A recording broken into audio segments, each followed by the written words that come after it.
Hola, Dios te bendiga. Soy el pastor Jaifer Morales, pastor de Casa de Bendición, y quiero darte la bienvenida a nuestro canal de YouTube. Aquí encontrarás palabras de edificación para tu vida, estudios bíblicos, predicaciones, y juntos podemos disfrutar de lo que Dios ha servido en la mesa.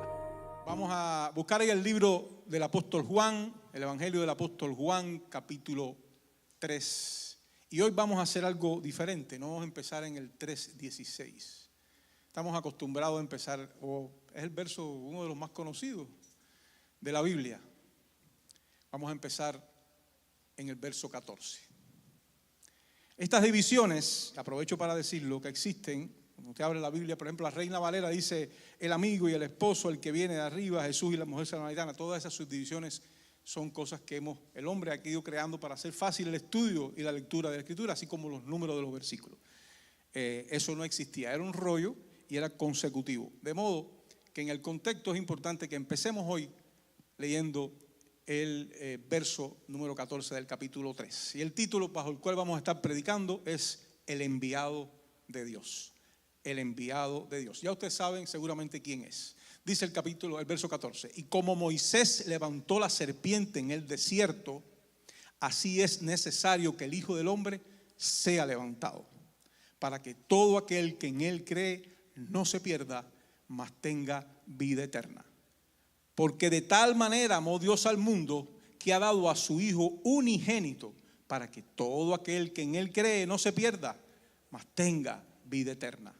Porque no envió Dios a su Hijo al mundo para condenar al mundo, sino para que el mundo sea salvo por él.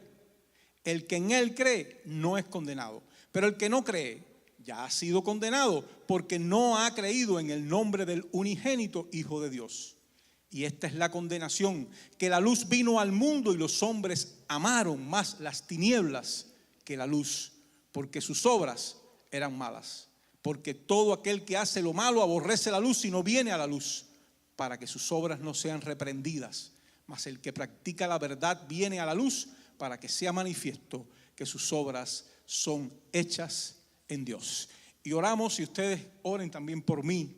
Padre, te doy gracias en el nombre de Jesucristo por tu palabra, que siempre es viva y eficaz y más cortante que toda espada de dos filos, que penetra hasta partir el alma y el espíritu, las coyunturas y los tuétanos, y discierne los pensamientos y las intenciones de nuestro corazón. Gracias por tu palabra, gracias por todo tu consejo expuesto en la Escritura, gracias por el privilegio de servirte, gracias por Casa de Bendición, gracias por nuestros pastores Jaifer y Lisette, gracias por los demás pastores asociados, los demás líderes, los demás hermanos, todos los que acá nos encontramos con el único anhelo, el único afán de adorarte, de bendecirte, de agradecerte, de que tu palabra nos edifique. Úsame, Señor. Siempre digo, tú conoces mi debilidad, tú conoces, Señor, cuánto anhelo, Señor, es poner todo el consejo balanceado de tu palabra. Ayúdame, guíame, Señor, y que cada palabra que sea salida de mi boca, Señor, venga y guiada por tu Espíritu Santo. Espíritu Santo, toma el control de este lugar, de nuestros corazones, de nuestras mentes, de nuestros espíritus, Señor, y ministranos esta mañana.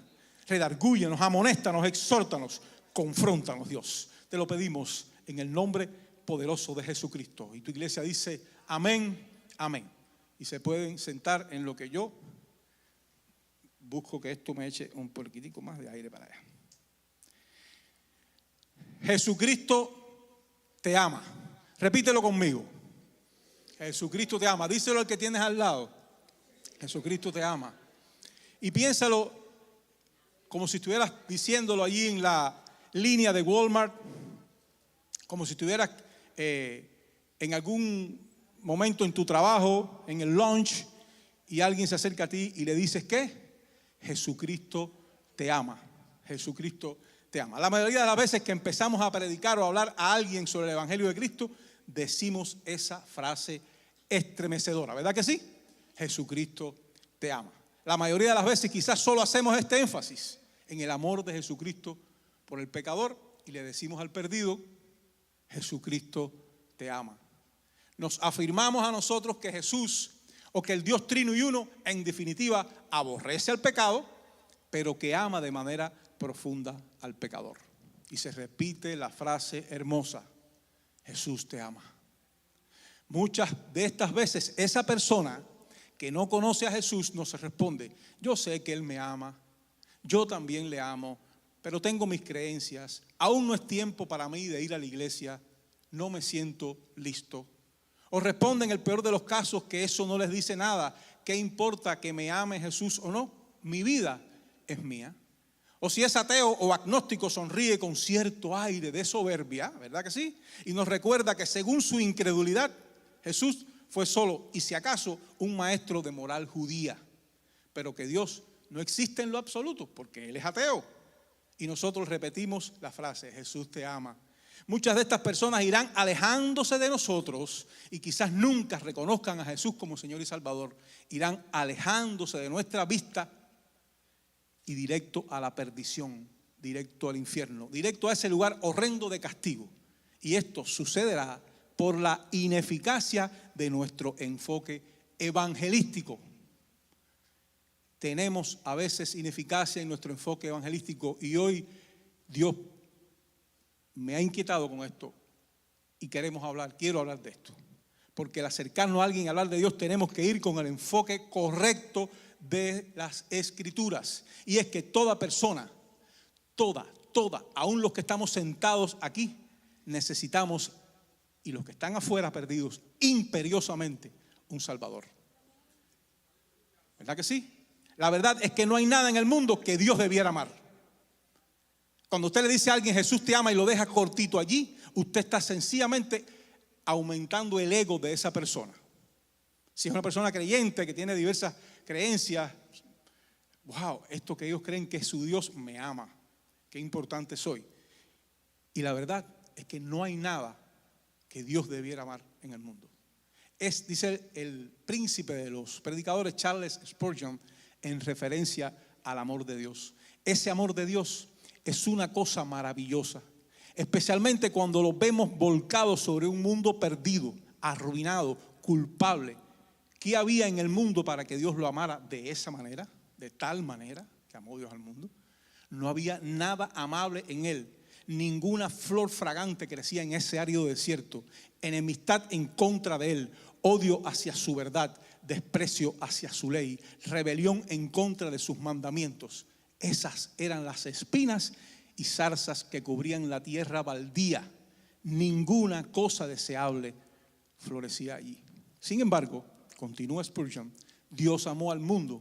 Lo amó de tal manera que aún el escritor Juan no podía decirnos cuánto. Era de tal manera. Pero lo amó de una manera tan grande, tan divina, que dio a su hijo, su único hijo, para que redimiera al mundo de perecer y para que juntara del mundo a un pueblo para su alabanza. Fin de la cita de Spurgeon.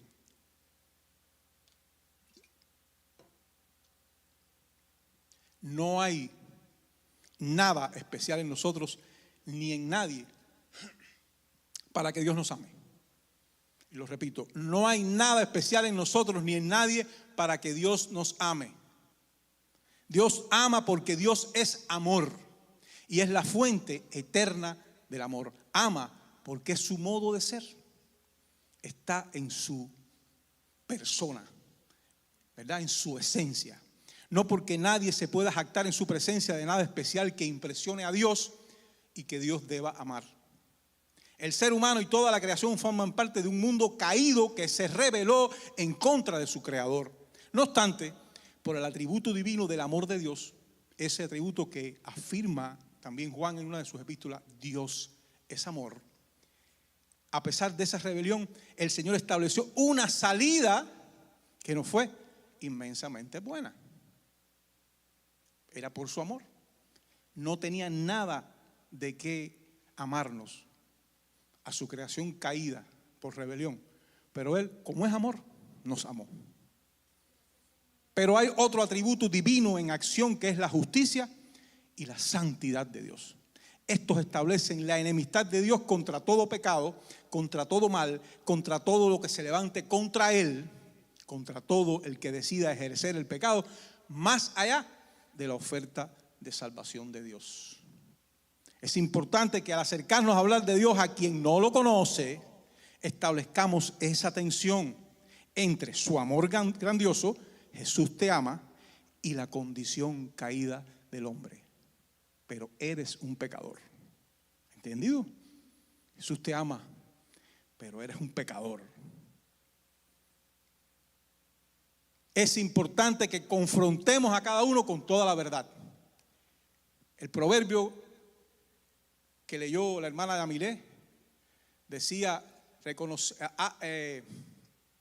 la misericordia y la verdad átalas a tu cuello y en la tabla de tu corazón. Escríbelas en la tabla de tu corazón. Es misericordia y verdad. Desde el Antiguo Testamento está hablando de misericordia, que es el amor de Dios, según el cual no nos da lo que nos merecemos, que es la muerte, y la verdad, en la cual establece quiénes realmente somos nosotros. Hay que confrontar a cada cual con toda la verdad. Dios amó al mundo de una manera inexplicable y tremenda, pero el pecado y el pecador que no se arrepiente no tienen ninguna posibilidad de supervivencia frente a un Dios santo y justo. Aleluya. Y vamos a ver dentro de este texto de Juan, del Evangelio de Juan, 3 verdades fundamentales. Primera, el amor de Dios abrió el camino de salvación. Y leemos Juan del 14 al 16, del capítulo 3. Y como Moisés, yo lo leo para recordarlo, porque yo creo que es importante, porque la fe viene por el oír y el oír por la palabra de Dios. Y como Moisés levantó la serpiente en el desierto, así es necesario que el Hijo del Hombre sea levantado, para que todo aquel que en él cree no se pierda, mas tenga vida eterna. Y repite, él está conversando con uno de los principales de las sinagogas allí, con Nicodemo, que se había escapado y escurridizo había ido a preguntarle a él algunas cosas porque había descubierto que este hombre tenía algo bien especial, Jesús. Y él le dice todo esto y le dice: porque de tal manera amó Dios al mundo que ha dado a su Hijo unigénito, para que todo aquel que en él cree no se pierda, mas tenga vida eterna. Jesús hace un paralelo entre él mismo y un pasaje que está en el Antiguo Testamento que Nicodemo conocía perfectamente. Dice que el hombre, como Moisés levantó la serpiente en el desierto, es necesario que el Hijo del Hombre sea levantado. La serpiente de bronce. Vamos a ir a Números, libro de Números, capítulo 21, verso 4. Búsquelo si puede. ¿Lo pueden los hermanos ponerlo acá? Después partieron del monte de Hor, camino del Mar Rojo. Ese es Moisés guiando al pueblo de Israel camino a la tierra prometida, para rodear la tierra de Edom, y se desanimó el pueblo. Ojo con el desánimo. Y habló el pueblo contra Dios y contra Moisés. Ojo con hablar contra Dios y contra sus ungidos, que los empiezan a picar. Que dice que mordían al pueblo y murió mucho pueblo de Israel. Entonces el pueblo vino a Moisés y dijo: hemos pecado por haber hablado contra Jehová y contra ti. Ruega a Jehová que quite de nosotros estas serpientes. Y Moisés oró por el pueblo. Habían hablado de él. Eso pasa una y otra vez. Ellos hablaban, murmuraban, ¿sabes qué? Moisés se tiraba en el piso a cabeza en tierra a orar por el pueblo. Y Jehová dijo a Moisés: ok, hazte, en lo que lo puse yo, hazte una serpiente ardiente y ponla sobre un asta. Y cualquiera que fuere mordido y mirare a ella, vivirá. Moisés hizo una serpiente de bronce y la puso sobre un asta. Y cuando alguna serpiente mordía a alguno, miraba a la serpiente de bronce y vivía. Por eso Jesús le dice que él tenía que ser levantado como esa serpiente de bronce. En el pasaje de Números 21:5, esta rebelión en forma de murmuración y queja contra Dios recibió el castigo de Dios en la forma de unas serpientes ardientes, unas víboras reales, que agredían con mordidas venenosas a todo el pueblo que viajaba por el desierto. Es importante descubrir aquí una secuencia: rebelión humana, castigo del cielo y luego la salvación por amor. No debe ser casual que el instrumento de castigo sea esta vez una serpiente, ¿verdad? ¿No les dice algo? La serpiente. Como tampoco es casual que Jesús la utilice en su conversación con Nicodemo, haciendo alusión de que él mismo debía ser levantado. En su rebelión el hombre es entregado, el hombre, el género humano, es entregado y dejado a su suerte a su peor enemigo, la serpiente antigua. Típico. El castigo consiste básicamente en que el hombre que desecha a Dios en rebelión estará como resultado de ello a merced de la serpiente. Si usted desecha a Dios, está a merced de la serpiente. Usted no obedece. 1:28. Estando atestados de ¿qué? De toda injusticia, fornicación, perversidad, avaricia, maldad, llenos de envidia, homicidios, contiendas, engaños y malignidades. La rebelión y el pecado causan ira en el creador de todo. La ira implica castigo. Un castigo demoledor porque es el mismo resultado de la acción de odiar a Dios. Rebelión es sinónimo de odio. No hay amor si te rebelas, desobedeces, si no aceptas la verdad de Dios. Es un ejemplo de causa y efecto. Es decir, el castigo es la causa de la rebelión. Es lo que se recibe por actuar mal. A veces no tiene ni Dios que mover un dedo. Viene como consecuencia de una actitud reprobada. ¿Verdad? La fornicación puede conducir a enfermedades, lo sabemos, malísimas. Desestimas a Dios, entonces eres trasladado al imperio del diablo. Pero el castigo siempre, siempre, siempre promueve y eleva la misericordia de ese mismo Dios que es amor. El pasaje de Números 21 muestra que la solución de Dios en su misericordia fue que Moisés se hiciera una serpiente de bronce, la colgara en una vara y la levantara para que todo el que mirara a ella cuando fuere picado por una de aquellas víboras, en ese acto de fe, fuera sanado al instante. La mirada hacia la víbora era un acto de fe, porque Dios les dijo, si miran a la víbora levantada, a la serpiente, van a sanar. Del mismo modo Jesucristo iba a ser levantado para que todos los que están mordidos por la serpiente antigua miren a Él y sean sanados. Afirma Jesús en Juan 3:14, y como Moisés levantó la serpiente en el desierto, así es necesario que el Hijo del Hombre sea levantado. Realmente el ser levantado en la cruz, el Señor estaba destruyendo al que tenía el imperio de la muerte. Lo dice la Escritura. O sea, la cruz del Señor realmente era un instrumento de victoria contra el mal y contra el maligno. En Hebreos 2:14 dice, así que por cuanto los hijos participaron de carne y sangre, Él también participó de lo mismo para destruir por medio de la muerte, de su muerte, al que tenía el imperio de la muerte. Esto es, al diablo. Y lo hizo en la cruz, venciendo a todo principado y potestad de las tinieblas, clavando el acta de los decretos que habían contra nosotros en la cruz, que nos era contraria, como afirma Colosenses 2:14. En el pasaje de Números 21, una mirada de fe elimina el efecto del castigo por las mordidas de serpiente. En el nuevo pacto, en la sangre de Cristo, el poner los ojos y la fe en Jesús, a través del sacrificio que lo levantó ahí en la cruz, abre el camino hacia la restauración con Dios. ¿Qué clase de amor para entregar al unigénito por nosotros? ¿Cómo podemos imaginarnos ese amor? Dice el mismo escritor Juan, evangelista, dice que él mismo dice de él mismo que era el discípulo que más amaba a Jesús. Ni él mismo podía escribir cómo era el amor. Hace una similitud, dice, porque de tal manera, era una manera tal que dio a su hijo. Es decir, la comparación la establece el acto de Dios. Por eso en la Escritura siempre el amor es ágape.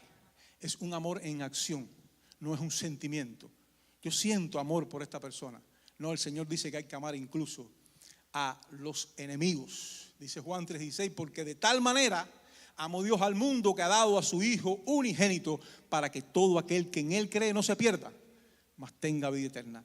El texto nos ilumina de tal manera con lo cual enuncia eso que llamamos o que conocemos o que entendemos inexplicable. Un amor completamente inexplicable. Veamos algunas esencias del amor de Dios. Es un amor eterno. Y dígaselo a usted mismo, Dios me ama con amor eterno. Dice en Juan 31:3, en Jeremías 31:3, Jehová se manifestó a mí hace ya mucho tiempo diciendo, con amor eterno te he amado. Por tanto, te prolongué mi misericordia. Las misericordias de Dios son nuevas cada mañana. Porque Dios es bueno y para siempre son sus misericordias. Son nuevas cada mañana. El amor de Dios es eterno. Es decir, no va a terminar. Entrar en el redil del Señor, entrar en la posesión del Señor que nos compró con precio de sangre, nos garantiza un amor eterno, un amor estructurado desde los días de la eternidad. Porque no estableció su amor como una especie de corriente que sucedió cuando en el Edén Adán y Eva desobedecieron. El amor está establecido desde antes de la fundación del mundo, como afirma en Efesios, que nos bendijo con toda bendición espiritual en los lugares celestiales en Cristo Jesús, desde antes de la fundación del mundo. Es un amor eterno. Es un amor, este amor de Dios, que atrae poderosamente, nos atrae. Es casi imposible, no es imposible, se puede estorbar a la gracia, se puede resistir a la gracia, pero es casi imposible porque Dios nos atrae con cuerdas de amor. Dice en Oseas 11:4, con cuerdas humanas los atraje. Y eso me recuerda a Cristo, que tenía un cierto de humanidad, con cuerdas de amor, y fui para ellos como los que alzan el yugo sobre su cerviz, y puse delante de ellos comida. Este amor de Dios por nosotros a través de Cristo es un amor eterno y es un amor que atrae poderosamente. Es un amor a su propio nombre. Uno de los misterios, de las bellezas de la Escritura, que muchas de las cosas que Dios hace, las hace por amor a su nombre. Porque prometió y dijo, porque tiene un nombre que se respeta. Dice en Isaías 48:9, por amor de mi nombre diferiré mi ira. Es decir, pasaré la página de mi ira, y para alabanza mía la reprimiré para no destruirte. Es por amor a su nombre. No hay nada especial en nosotros. Jesucristo, el Dios eterno, el Dios trino y uno, Adonai Elohim, el gran yo soy, el Dios viviente de Israel, el santo, santo y santo, tiene tanto respeto y tanto amor por quien Él mismo es, que por amor de su nombre nos difiere la ira que puede tener contra nosotros. Ezequiel 20:44 dice, y sabréis que yo soy Jehová cuando haga con vosotros por amor de mi nombre, no según vuestros caminos malos, ni según vuestras perversas obras, oh casa de Israel, dice Jehová el Señor. Es un amor a su nombre. Por eso allí lo puso en la cruz el Padre, al Hijo eterno, que es Dios, la segunda persona de la Trinidad, que muere por nuestros pecados, resucita el tercer día, lo cual es nuestra bendita, una de nuestras esperanzas más entrañables, y lo sienta a la diestra y le dice que le dio un nombre que es por sobre todo nombre, para que en el nombre de Jesucristo se doble toda rodilla de los que están en los cielos, en la tierra y debajo de la tierra, y toda lengua confiese que Jesucristo es el Señor, para gloria de Dios Padre, porque es el amor a su nombre lo que establece que nosotros hayamos podido ser salvos por las promesas que hizo en su nombre.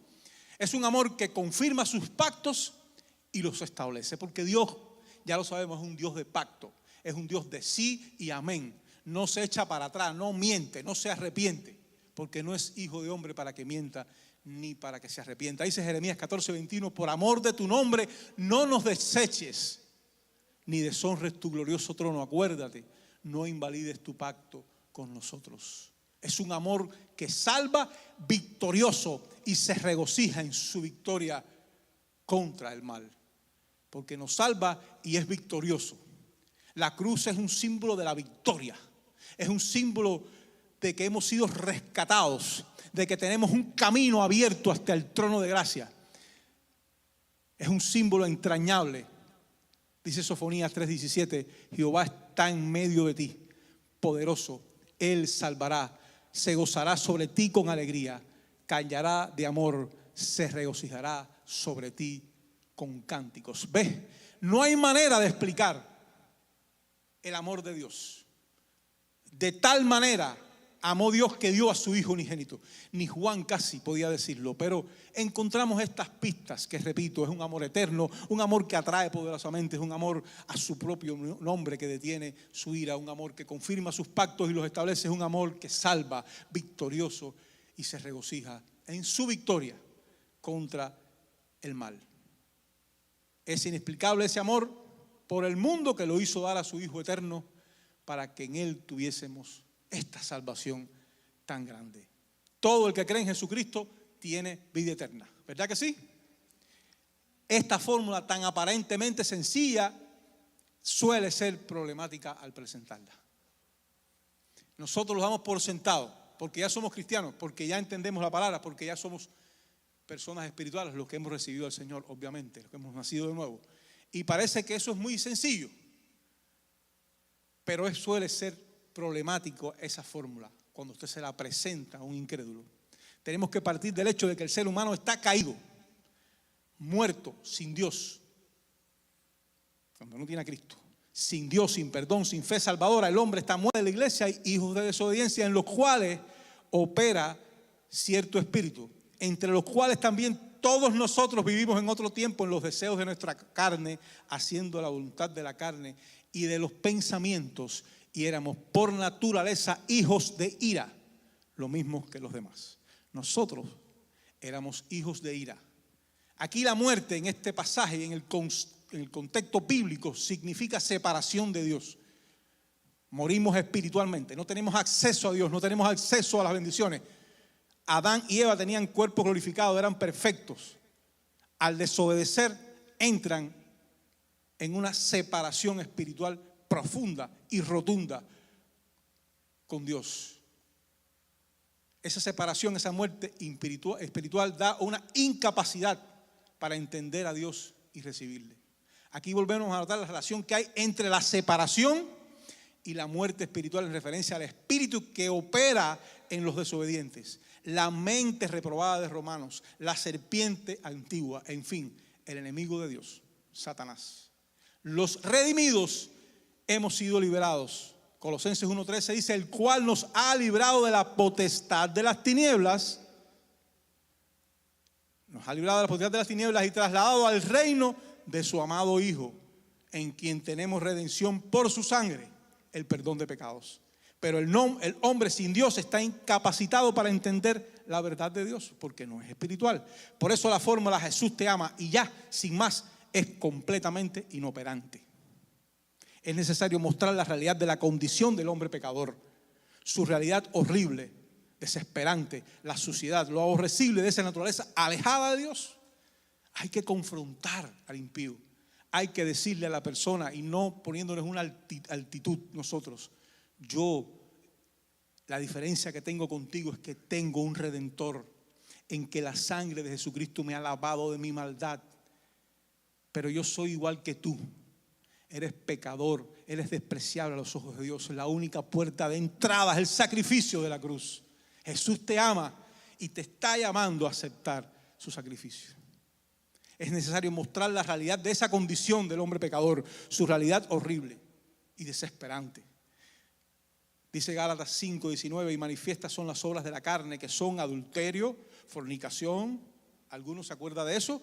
Inmundicia, lascivia, idolatría, hechicería, pleitos, celos, iras, contiendas, disensiones, herejías, envidias, homicidios, borracheras, orgías y cosas semejantes a estas, acerca de las cuales os amonesto, como ya los he dicho, que los que practican tales cosas no heredarán el reino de Dios. Aunque Jesús, usted le diga que los ama, si no aceptan el sacrificio de Jesús, en balde le decimos eso. Desechar, segundo tópico, el amor de Dios y su oferta salvadora trae condenación. ¿Verdad que sí? Si usted desecha la oferta de salvación de Jesucristo, eso trae condenación. Y parece muy sencillo, pero vamos a escudriñar la Escritura, porque a veces damos por sentadas determinadas fórmulas y no las analizamos en la magnitud espiritual y profunda que lleva. Dice en el capítulo 3 de Juan, verso 17 en lo adelante: porque no envió Dios a su Hijo al mundo para condenar al mundo, sino para que el mundo sea salvo por él. El que en él cree no es condenado, pero el que no cree ya ha sido condenado, porque no ha creído en el nombre del unigénito Hijo de Dios. Y esta es la condenación: que la luz vino al mundo y los hombres amaron más las tinieblas porque sus obras eran malas. Es muy importante comprender que el Padre envió a Jesús. Por eso nuestro mensaje se llama El enviado de Dios. Y cuando escuchaba esta mañana a la pastora Betty, ella hablaba dentro del mismo evangelio de Juan, el hecho de que Jesús le afirmaba al Padre: como me enviaste a ellos, yo los envío. Me enviaste al mundo, yo los envío a ellos. Dios envió a su Hijo a salvar al mundo. Jesús es el gran misionero enviado a rescatar a los que acepten la oferta salvadora de Dios. Dios ha tomado desde siempre la iniciativa. Fíjense, todas las demás religiones, y en la misma religión o fe judeo-cristiana, anteriormente había enviado ángeles y profetas. Y dice Hebreos 1:1 que Dios, habiendo hablado muchas veces y de muchas maneras en otros tiempos a los padres por los profetas, en estos posteriores días nos ha hablado por el Hijo, a quien constituyó heredero de todo y por quien asimismo hizo el universo. Esta verdad es importante para comprender la raíz de nuestra fe, del cristianismo. Todas las religiones, piénsenla por un segundo. Todo lo que usted sabe de religión, piénselo un segundo y diga si no son esfuerzos humanos por alcanzar a Dios o a cierta deidad. ¿A través de qué? De ritos, de prácticas, de leyes, de reglas, ¿verdad? Todas las religiones, excepto el cristianismo, son un grupo de reglas, de ritos, de cosas que la gente tiene que hacer para acceder a los beneficios que le ofrece su relación con esa determinada deidad. El Evangelio de Jesucristo tiene la originalidad, la peculiaridad de que Dios ha tomado la iniciativa. Dios ha enviado a su Hijo por nosotros. Dios ha obedecido hasta la muerte para servirnos de puente entre la muerte y la vida. Dios nos ofrece la vida eterna. Este es un argumento para embellecer un poco más aquel Jesús te ama. Jesús te ama tanto que es la única religión en la cual, en vez de ser el hombre haciendo cosas para acercarse a Dios, Dios ha hecho de todo para acercarse a nosotros, de tal manera que envió a su Hijo por ti. ¿Verdad? No lo podemos dejar en el Jesús te ama, porque eso obra en el ego de las personas. Hay que explicar, confrontar. El que en él cree no es condenado, pero el que no cree ya ha sido condenado. Una verdad irrefutable es que el que no cree ya ha sido condenado. Nosotros siempre nos preguntamos que si en Sudáfrica o en África, no sé dónde, en la India, si no hay un evangelista, un misionero allí, se van a perder esa gente. Eso es injusto, sin conocer a Cristo. A un predicador de sana doctrina le preguntaron que no, porque imagínense qué va a pasar con los inocentes de África. Él dijo: bueno, yo realmente dudo que haya inocentes en África. En África o en cualquier lugar, ya lo decía Spurgeon, no hay nada que mirar. La verdad de la manifestación de Dios en las cosas creadas hace que nadie tenga excusa diciendo que no pudo saber del Creador. Dice Romanos 1:18 en adelante: porque la ira de Dios se revela desde el cielo contra toda impiedad. ¿Se recuerdan? En algún momento hablamos de impiedad e injusticia de los hombres que detienen con injusticia la verdad. Porque lo que de Dios se conoce les es manifiesto, pues Dios se lo manifestó.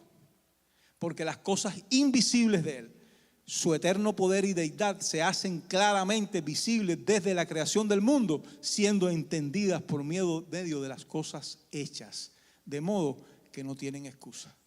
Dios no solo nos reveló especialmente la Escritura, sino que nos reveló toda la creación. No hay excusa. El ser humano nace desechando a Dios. la oferta de salvación. Por eso dice que el que acepta no es condenado, pero el que no acepta ya ha sido condenado. Ya vive en la condenación. La puerta que se está abriendo es una puerta que se abre porque tú estás en un lugar que es la condenación. De modo que no recibir ese perdón suficiente de Cristo en la cruz deja al hombre en su estado actual de condenación. El hombre, el ser humano, tiene la evidencia de toda la creación ante sus ojos. No hay excusas para no creer en Dios. Nadie tiene excusas. Hasta los ateos. Eso no existe. Por eso yo dije ahorita ateos o agnósticos, porque no es posible decir que no existe Dios, ni siquiera para los ateos más profundos.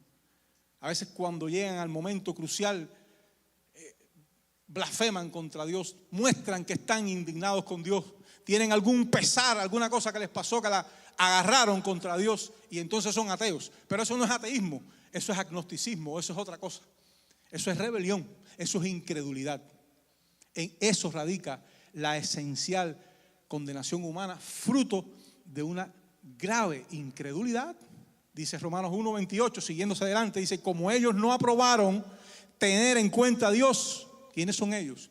Los que no han recibido a Jesús. En ese lugar estuvimos nosotros alguna vez. Como no aprobaron tener en cuenta a Dios, Dios los entregó a una mente reprobada. ¿Cuál es esa mente?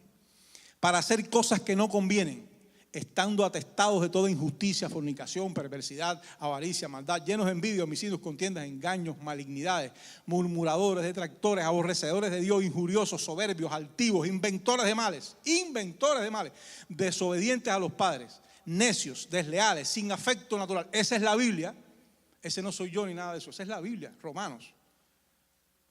Sin afecto natural, implacables, sin misericordia. Quienes, habiendo entendido el juicio de Dios, ellos hacen todo eso, las personas que no conocen a Cristo, entienden el juicio de Dios, que los que practican tales cosas son dignos de muerte. Pero no solo las hacen, sino que también se complacen con los demás que las practican. No hay excusa. La puerta que se está abriendo te saca de la condenación hacia la salvación.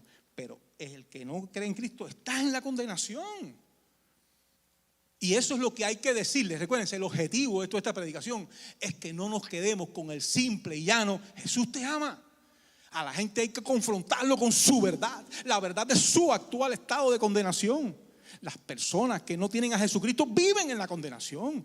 Si ese día tienen un accidente cardiovascular, de auto, de lo que sea, se les para el corazón por alguna razón, se quedan en la condenación eterna. Se quedan en la condenación eterna. Y nosotros, lo que leyó esta mañana la pastora, que el Señor va a demandar la sangre si podemos la posibilidad de decirle a alguien la verdad, porque el que le es posible hacer lo bueno y no lo hace, le es contado por pecado, dice la Escritura. No podemos trocar el orden de las cosas. El ser humano ya está condenado por su pecado.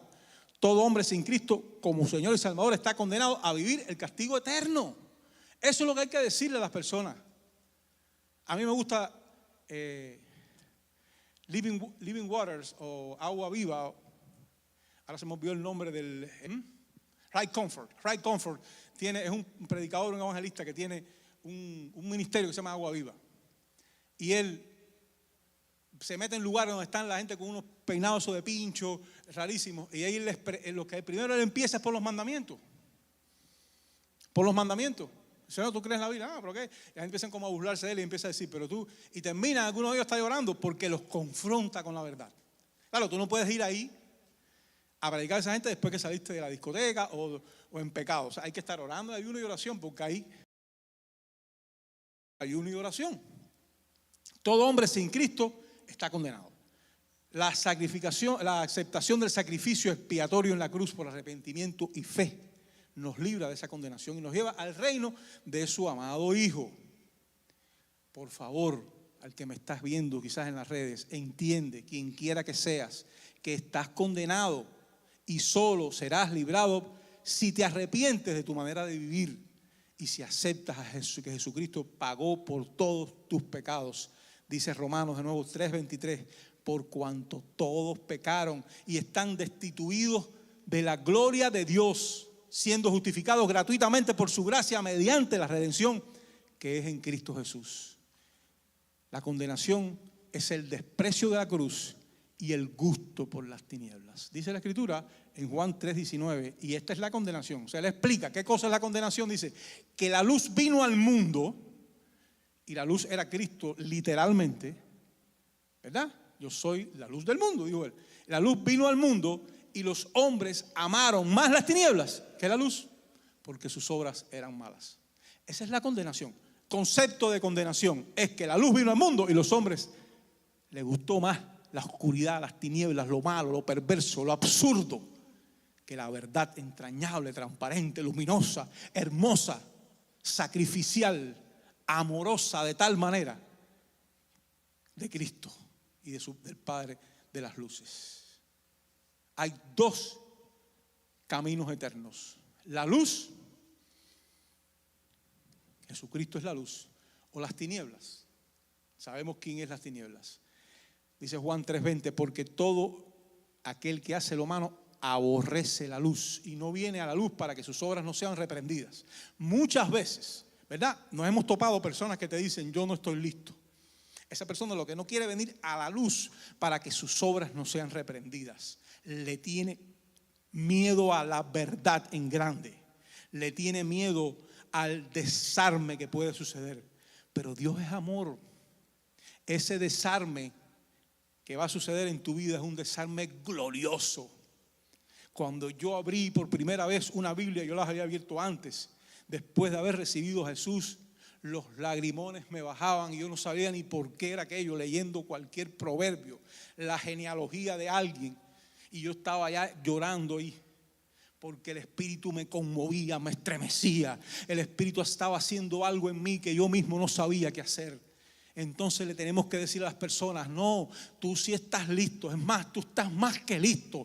Porque si tú no vienes hoy, te puede pasar algo y te puedes ir para el infierno. Tú estás listo para el infierno. Estás listo, listísimo para el infierno. Estás preparadito para el infierno. Estás instruido para el lago de fuego que arde con azufre, que es real y que es la muerte segunda y que es eterno por toda la eternidad, valga la redundancia.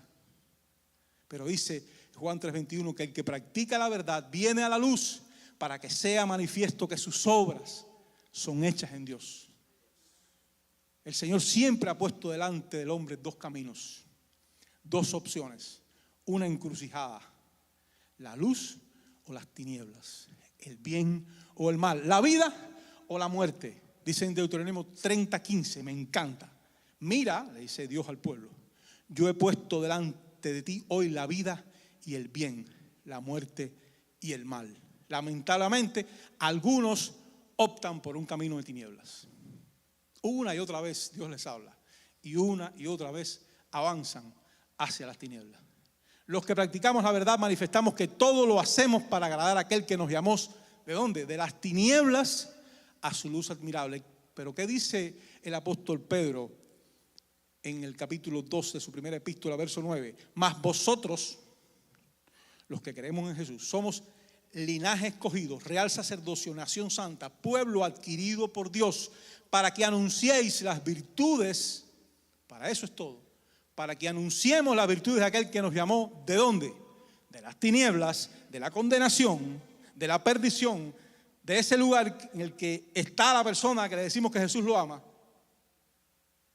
Ahí nos sacó Dios a su luz admirable para que anunciemos las virtudes de Cristo. Esos que hemos recibido a Jesucristo como Señor y Salvador, les diremos a los que no le conocen que no vivan más en tinieblas, que opten por la luz de Cristo, que los ama. La luz es verdadera, su amor nos sana, nos limpia, nos embellece, nos fortalece y nos llena de un gozo inefable. Inefable significa que no se puede explicar con palabras. Cuando usted recibe a Cristo, cuando usted vive el Evangelio, cuando usted abre la Escritura y se llena del fervor, la pasión, la ternura que hay en la Escritura, la belleza que hay en la Escritura, donde todo está concatenado, donde todo es perfecto, donde todo está exacto, usted sencillamente tiene un gozo que no puede explicar con palabras. Y eso significa que es inefable. Inefable, no lo podemos expresar. De tal manera nos amó Dios que dio a su Hijo único. Es una manera inefable de amarnos, una manera inexplicable, una manera grandiosa, con un amor eterno, un amor tremendo, que nos atrae con cuerdas de amor. Pero dice Deuteronomio 30, 19, a los cielos y a la tierra llamo hoy por testigos contra vosotros, que os he puesto delante la vida y la muerte, la bendición y la maldición. Escoge pues la vida para que vivas tú y tu descendencia. El 30:20, amando a Jehová tu Dios, atendiendo a su voz y siguiéndole a Él, porque Él es vida para ti, para ti, para ti, y prolongación de tus días, a fin de que habites sobre la tierra que juró a Jehová tus padres, Abraham, Isaac, Jacob, que les había de dar. Hoy, una vez más, Dios pone ante nosotros los dos caminos: la verdad o la mentira, la luz o las tinieblas, el bien o el mal, la vida o la muerte. Nosotros, los que hemos recibido a Jesús, ya estamos en el camino. Debemos permanecer, porque el que persevere hasta el fin, ese será salvo. Los que no le conocen, hoy puede ser día en el que dejemos la condenación detrás, en el que demos brincos de alegría, sabiendo que en el cielo va a haber tremendo festín, porque se arrepintió uno y salió del camino de condenación, recordando que el amor de Dios abrió ese camino de salvación a través de su Hijo.